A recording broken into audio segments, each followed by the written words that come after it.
वन्दे देवोमापतिं श्रीगुरुं वन्दे जगत्कारणम् वन्दे पन्नगभूषणं मृगधरं वन्दे पशूनां पतिं वन्दे सूर्यशशाङ्कवहिनयनं वन्दे मुकुन्दप्रियं वन्दे भक्तजनाश्रयं च वरदं वन्दे शिवं शङ्करम् ध्याये नित्यं महेशं रजतगिरिनिभं चारुचन्द्रावतंशम् रत्नाकल्पोज्ज्वलाङ्गं परशो मृगवरा भीतिहस्तं प्रसन्नं पद्मासीनं समन्तास्तु तममरगणैर्व्याघ्रकृत्यं वशानम् विश्वाद्यं विश्वबन्ध्यं निखिलभयहरं पंचवक्त्रं त्रिनेत्रं।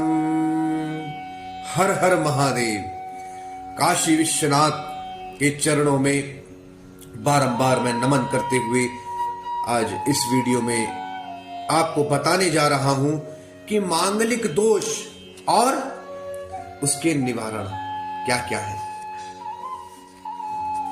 देखिए, बहुत लड़के और लड़कियों की कुंडली में दिखाई देता है कि मांगलिक दोष बन जाता है, फिर वैवाहिक जीवन में प्रवेश करने में बड़ी बाधाएं उत्पन्न होने लगती हैं।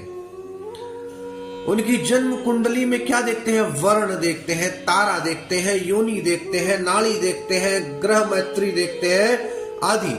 अष्टकूट जो मिलान होता है, अष्टकूट मिलाने के बाद जन्म कुंडली में मांगलिक दोष पर गहराई से अगर विचार किया जाए तो मांगलिक दोष का आधार मुख्य रूप से, प्रथम मैं आपको इस श्लोक बताता हूं। लग्ने व्यये च पाताले जामित्रे चाष्टमे कुजे कन्या भर्ता विनाशाया भर्ता कन्या विनाशकः। यही श्लोक है। श्लोक के अनुसार जिस कन्या की जन्म कुंडली में प्रथम, चतुर्थ, सप्तम, अष्टम या द्वादश भाव स्थान में मंगल हो तो मांगलिक दोष कहलाता है। वर यानी पति के लिए हानिकारक होता है। इसी तरह लड़के की जन्म कुंडली में इन्हीं स्थानों पर मंगल हो तो कन्या यानी पत्नी के लिए हानिकारक होता है। कहते हैं इस तरह लग्न, चंद्र व कभी कभी शुक्र राशि से भी मंगल की उपयुक्त स्थिति को जाना जाता है विवाह करने के लिए योग्य विचार। यदि मंगल दोष कन्या का विवाह मांगलिक दोष वाले वर के साथ कर दिया जाए तो बड़ा उत्तम होता है। साथ में यदि लड़के की कुंडली में मांगलिक दोष हो तो लड़की दूसरी तरफ कुंडली में भी उन्हीं स्थानों पर शनि, राहु आदि क्रूर ग्रह हो तो मांगलिक दोष खत्म हो जाता है। इस स्थिति में विवाह करना शुभ होता है। कहते हैं यदि गुरु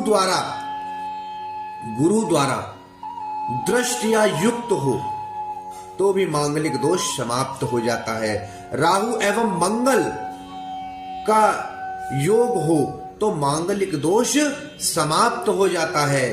कहते हैं 3, 6, 11वें भाव में पाप ग्रह हो तो भी मंगल दोष खत्म हो जाता है। इसके लिए बहुत विचार किए जाते हैं, कैलकुलेशंस होती है। कहा यह भी जाता है वर एवं कन्या दोनों की कुंडलियों में अगर परस्पर राशि मैत्री एवं गणिक्य हो एवं 27 या इससे अधिक गुण मिलते हो तो मांगलिक दोष खत्म हो जाता है।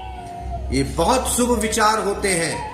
इसके अलावा अन्य कई तथ्य व विचार हैं जिससे यही पता चलता है और यही विचार किया जाता। पंचांग मतलब शास्त्रीय निष्कर्ष तक पहुंचने की अगर हम बात करें तो कई तरह से मांगलिक दोष को हम कैंसिल कर सकते हैं। मांगलिक दोष अगर किसी को है तो उसके लिए क्या उपाय किया जाए ताकि व्यक्ति सफल हो जाए वैवाहिक जीवन में। यदि किसी कन्या की जन्म कुंडली में मांगलिक दोष प्रबल हो तो मंगल की दशा एवं अंतरदशा के कारण विवाह में अनेकों तरह की बाधाएं आएंगी, उत्पन्न हो रही हो और शायद जन्मांग के पार्थक्य अथवा वैधव्य की आशंका हो रही हो। तो कहा जाता है मंगल चंडिका स्तोत्र का पाठ करने से दाम्पत्य जीवन में आने वाली सभी प्रकार के जो कष्ट होते हैं उनका निवारण होता है और उपद्रवों से भी बचते हैं लोग। कहा जाता है मंगल चंडिका पार्वती देवी का ही रूप है, अतः पार्वती देवी का पंचोपचार या षोडशोपचार पूजन करने से और साथ में किसी शुभ मुहूर्त में चंडिका स्तोत्र का पाठ आरंभ करने से इसकी जप संख्या कम से कम 1.25 लाख होती है। सुखमय जीवन को बिताने वाली औरतें भी इसका पाठ कर सकती हैं आनंद के साथ। पूजन जप कब करना है? देखिए, प्रातः काल उठना चाहिए।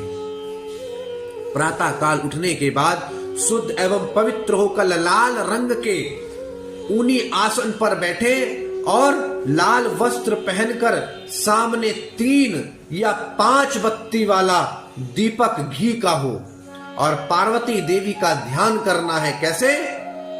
खड्गम चक्र गदेषु चाप परिगान शूलं भुसुंडिम शिरा शंखम संदधति करे स्त्रीनयनां सर्वांग भूषावृतां नीलाश्मादितिमाशपाददशिकां सेवे महाकालिकां यामस्तोस्तपिते हरो कमलजो हम तुम मधुं कैठवम। यही पार्वती मैया का ध्यान करके इसके बाद मंत्र का, पार्वती मैया के मंत्र का जाप करना आरंभ कर दिया है और साथ में स्तोत्र की पाठ की संख्या 100 बार होगी। संख्या पूरी हो जाए तब हवन आदि करना है। हवन की जो विधि होगी करने के बाद ब्राह्मणों को भोजन भी करवाना चाहिए। साथ में यह जप मंगलवार से प्रारंभ करें और मंगलवार को ही समाप्त करें।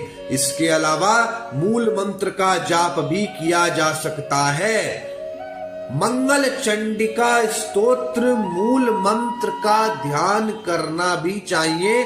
मंत्र है ओम ह्रीं श्रीं क्लीं सर्वपूज्ये देवी मंगल चंडिके ऐं क्रूं फट् स्वाहेत्येवं चाप्येका विशांक्षरो मनु। यही मंगल चंडिका स्तोत्र का स्तोत्रम है और साथ में मूल मंत्र का भी हम ध्यान कर सकते हैं, जब तब कर सकते हैं। मूल मंत्र बड़ा हो जाता है, इसलिए हम मंगल चंडिका स्तोत्र का ध्यान ही करना चाहिए और मंगलिक दोष से हमें मुक्ति चाहिए। तो और अपने वैवाहिक जीवन को उत्तम बनाना हो तो हमें ये विधियां करनी चाहिए, ये उपाय करने चाहिए जो मैंने आपको बताए हैं। बाकी आपको कुछ समझ में अगर आया होगा तो बहुत उत्तम है, अगर नहीं आया हो तो आप मुझे कॉल कर सकते हैं। मेरा व्हाट्सएप नंबर है 8218623181। यही मेरा व्हाट्सएप नंबर है। अपनी जन्म पत्री दिखाने के लिए इसी नंबर पर मुझसे वार्तालाप करें। अभी के लिए मैं कहूंगा सभी को हर हर महादेव। चैनल को सब्सक्राइब कीजिएगा, लाइक कीजिएगा, वीडियो को शेयर कीजिएगा।